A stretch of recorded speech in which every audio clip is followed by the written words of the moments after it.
Hey guys, welcome to the channel. तो चलिए देखते हैं आज का जीएफजी का प्रॉब्लम ऑफ द डे क्या है। प्रॉब्लम ऑफ द डे है बिट मैजिक, इजी लेवल का प्रॉब्लम है यार। और क्वेश्चन कह रहा है कि given an integer array of size n which contains only 1 and 0, your task is to make the array perfect. An array is said to be perfect if for each I from 0 to n minus 1 array I equals array of n minus 1 minus I is satisfied। ये किसकी condition होती है यार? ये होती है palindrome की condition. जो हमारा एरे है हमें चेक करना है पैलिंड्रोम है या नहीं है, और अगर नहीं है तो हमें कितने ऑपरेशंस करने पड़ेंगे इसको पैलिंड्रोम बनाने के लिए। और ऑपरेशन क्या है कि हम कोई से भी एरे आई को उठाएंगे, एरे जे को उठाएंगे, उन दोनों का एक्सॉर करेंगे और उन दोनों में ये एक्सॉर की वैल्यू डाल देंगे। ठीक है, ये हमारे ऑपरेशंस हैं जो हमें परफॉर्म करने हैं। तो ये कितने ऑपरेशन हमें करने होंगे ये बस हमें बताना है और कुछ नहीं बताना है। हमें करके नहीं बताना है कि क्या कर रहे हैं क्या नहीं कर रहे हैं, बस हमें ऑपरेशन करके बताने हैं। ऑपरेशन बताने कितने लगेंगे, ठीक है। तो चलो देखते हैं अपने व्हाइट बोर्ड पे। तो यार ये जैसे एग्जाम्पल्स थे, ठीक है, ये एग्जाम्पल गिवन था, ये मैंने खुद से लिया है समझाने के लिए। तो चलो देखते हैं क्या है। क्या जैसे हमें इसमें क्या काउंट करना है, हमें इसमें काउंट करना है कि पैलिंड्रोम है या नहीं है और कितने ऑपरेशन है। तो पहले देखो, क्या ये 1 और ये 0 आपस में इक्वल है? पैलिंड्रोम क्या होता है, मतलब एरे आई और एरे n माइनस आई से चलना है ना, हमें फर्स्ट और लास्ट देखना है। क्या ये दोनों पैलिंड्रोम है? एक हमारा क्या हो रहा है, काउंट वेरिएबल ले लेता हूँ, ठीक है।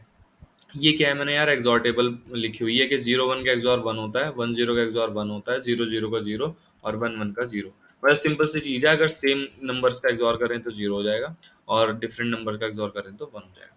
तो इसमें देखो 1 है और 0 है, क्या दोनों इक्वल है? नहीं है। तो काउंट क्या कर दो, इंक्रीमेंट कर दो, ठीक है। 1 और 0 का एक्सॉर क्या है? 1 और 0 का एक्सॉर देखो 1 है, तो दोनों में क्या वैल्यू डाल देंगे, 1 और 1, बीच में क्या है, 0 और 0। फिर देखो क्या 0 0 के इक्वल है? हाँ है। तो अब मेरा लूप यहीं खत्म हो जाएगा, ठीक है। क्या ये मेरा पैलिंड्रोम है? हाँ है, बिल्कुल है। तो इसमें कितने ऑपरेशन से लगे? इसमें लगे ओनली वन, ओनली वन, ठीक है। नेक्स्ट एग्जांपल ये देखो, क्या 1 ये 1 इक्वल है? हाँ है इक्वल। क्या ये 1 इक्वल है? हाँ है इक्वल। तो आगे बढ़ जाओ, क्या ये 1 और ये 0 इक्वल है? नहीं है। तो काउंट क्या हो जाएगा, 1, ठीक है। काउंट क्या हो जाएगा, 1। कौन कौन इक्वल में नहीं है आपस में, 1 एंड 0, ठीक है। फिर क्या ये 0 और ये 1 आपस में इक्वल नहीं है? है नहीं है। क्या हो जाएगा, काउंट 2, ठीक है। और ये 0 पे आते ही हमारा लूप खत्म, ठीक है। अब देखो ये लास्ट क्या इक्वल है, 0 और 1। तो देखो यार, अब इसके अकॉर्डिंग हमारा काउंट क्या आना चाहिए, 2 आना चाहिए। लेकिन क्या ये मिनिमम ऑपरेशंस हैं? मतलब ये वन ऑफ द ऑपरेशन है कि हम इतना ऑपरेशन लगा के दो ऑपरेशन से हम ऑब्वियसली कर सकते हैं। पहले क्या इक्वल था, 1 और 0, इन दोनों को आपस में एक्सॉर करो, इन दोनों को आपस में एक्सॉर करके क्या हो जाएगा, 1 0 का एक्सॉर 1 1 1। फिर क्या है, 0 और 1, ठीक है, 0 और 1, 0 और 1 को आपस में एक्सॉर करो, फिर क्या हो जाएगा, 1 1। तो एक ऑपरेशन इसके लिए लगा और एक ऑपरेशन इसके लिए लगा, ठीक है। जब इन दोनों को आपस में एक्सॉर किया तो हमारे इनके हिसाब से कितने ऑपरेशन लगे, दो दो ऑपरेशन लगे, ठीक है। लेकिन यार एक चीज यहाँ पर थोड़ी सी देखो, एक चीज ऑब्जर्व करने वाली है।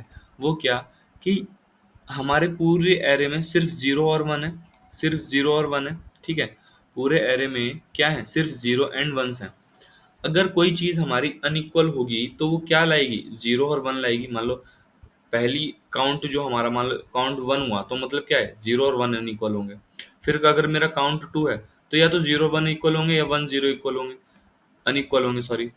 अगर अनइक्वल है तो यही दो नंबर होंगे ना जो अनइक्वल होंगे, ठीक है। अगर काउंट 1 है तो सिंपल 0 1 है, और मुझे अगर देखो ये चीज ऑड है, ऑड और इवन वाले उस पे बेसिस पे हमें करनी है। वो क्या, कि हमारा इतना पता है कि 0 और 1 ही है एरे में, तो जो अनइक्वल होंगे वो भी 0 और 1 ही होंगे। 0 0 पे हमें आगे बढ़ जाना है, 1 1 पे हमें आगे बढ़ जाना है, उसमें हमें नहीं देखना है। तो क्या करना है कि अगर हम इन दोनों को आपस में एक्सॉर करते तो एक स्टेप से ये हो गया था, इन दोनों को आपस में एक्सॉर करते एक स्टेप से ये हो गया था। लेकिन हम इससे भी कम स्टेप में कर सकते हैं। वो कैसे, वो कैसे यार, जब मुझे पता है कि सेम नंबर का एक्सॉर करने पे मुझे 0 मिलेगा, ठीक है, तो मैं दोनों में से कोई भी सेम नंबर उठा लेता हूँ, ठीक है। या तो 0 0 उठा लूँ या 1 1। अगर मैं मान लो 1 1 उठाता हूँ, ठीक है, अगर मैं 1 1 उठाता हूँ तो मैं इस 1 का ना इस 0 के साथ एक्सॉर नहीं कर रहा हूँ, मैं इस 1 का इस 1 के साथ एक्सॉर करता हूँ, ठीक है। इस 1 का एक 1 के साथ एक्सॉर करा तो ये 1 और ये 1 क्या हो जाएंगे, 0 और 0। बाकी rest of as it is लिख दो, 0 0। तो यार देखो, सिर्फ एक ही ऑपरेशन से मेरे दोनों दोनों जो अनइक्वल वाले थे वो इक्वल हो गए हैं। पहले कितने ऑपरेशन लगे थे, इन दोनों को करा तो एक, फिर इन दोनों को करा एक, तो आपस में कोई फर्क नहीं पड़ रहा था।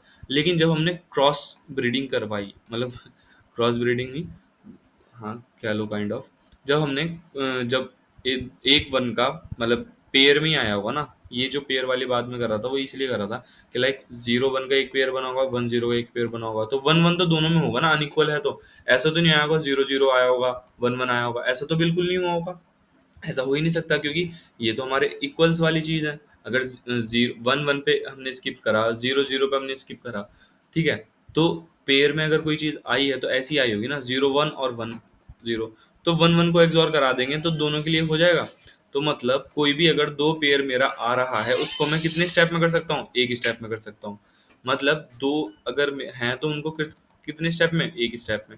लेकिन अगर एक ही है, लेकिन अगर एक ही है मतलब, या फिर जैसे तीन है, तीन में क्या होगा, तीन को ऐसे बांट लो टू प्लस वन, तो दो तो एक पेयर में हो जाएंगे और एक अकेला रह जाएगा। अकेले वाले को तो मुझे करना ही पड़ेगा, उसके लिए कोई चांस नहीं है, लेकिन पेयर वाले को मैं कितने स्टेप में कर सकता हूँ, एक स्टेप में। तो कितने स्टेप हो जाएंगे टोटल, एक इस पेयर से मिलेगा और एक इस अकेले से मिलेगा, दो। ठीक है, अगर मान लो तीन होता तो कितना आंसर आना था, दो। तो इसका भी एग्जांपल लेके बताऊंगा अभी कैसे। ठीक है, और अगर पेयर ही आने जैसे चार आना है तो चार कितने में हो जाएगा, दो स्टेप में। छह कितने में हो जाएगा, दो स्टेप में। सेवन होगा तो सेवन कैसे होगा, सिक्स प्लस वन, छह स्टेप में। छह वाला कितने में होगा, तीन में, और वन वाला एक में, तो टोटल क्या हो जाएगा, फोर। ठीक है, चलो इसको कोड करके दिखाते हैं। क्या है कि एक इंट मुझे अपना क्या ले लेना है, काउंट ले लेना है। ठीक है, और वाइल लूप से करेंगे तो int I equals to J, J equals to N minus one. और कब तक चलता है, पैरेलल वाला चीज पता है यार, while I less than J. इसको चलाएंगे और क्या करना है, if array of I not equals to array of J. तो मुझे क्या कर देना है, अपना सिंपल सा काउंट प्लस प्लस, मुझे अभी सिर्फ ये फाइंड करने कि कितने ऐसे नंबर हैं जो है, फिर आई प्लस प्लस कर देंगे, जे माइनस माइनस कर देंगे। ठीक है, मुझे क्या देखना है, अगर मेरा काउंट जो है मॉड टू इक्वल ये इवन वाली कंडीशन है, अगर इवन है तो सिंपली क्या रिटर्न कर दूं, सिंपली रिटर्न कर देना मुझे काउंट बाय टू। नहीं तो अगर इवन नहीं तो ऑड होगा, इवन नहीं तो ऑड होगा, तो मुझे वरना क्या रिटर्न करता, one plus count by two. ठीक है, one plus count by two, one plus count by two क्यों, क्योंकि सेवन है तो सेवन बाय टू क्या हो जाएगा, सेवन बाय टू होता है मेरा थ्री। तो थ्री में वन प्लस करना है तब जाके ना फोर बनेगा। ठीक है, इसका फोर ही होगा ना, क्योंकि सेवन को कैसे लिख सकता हूँ, सिक्स प्लस वन, सिक्स मेरा थ्री देगा, प्लस वन मेरा वन आ जाएगा, तो थ्री प्लस वन फोर हो जाएगा। ठीक है, तो इसको कंपाइल रन करते हैं, तो कंपाइल रन हो गया, सबमिट करते हैं।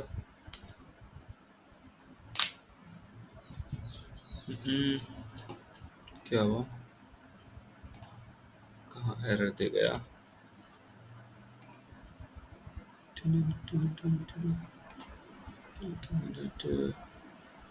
I plus plus j minus minus array I not equals to array j count plus l count return count by 2 else return 1 plus count by 2। ठीक है,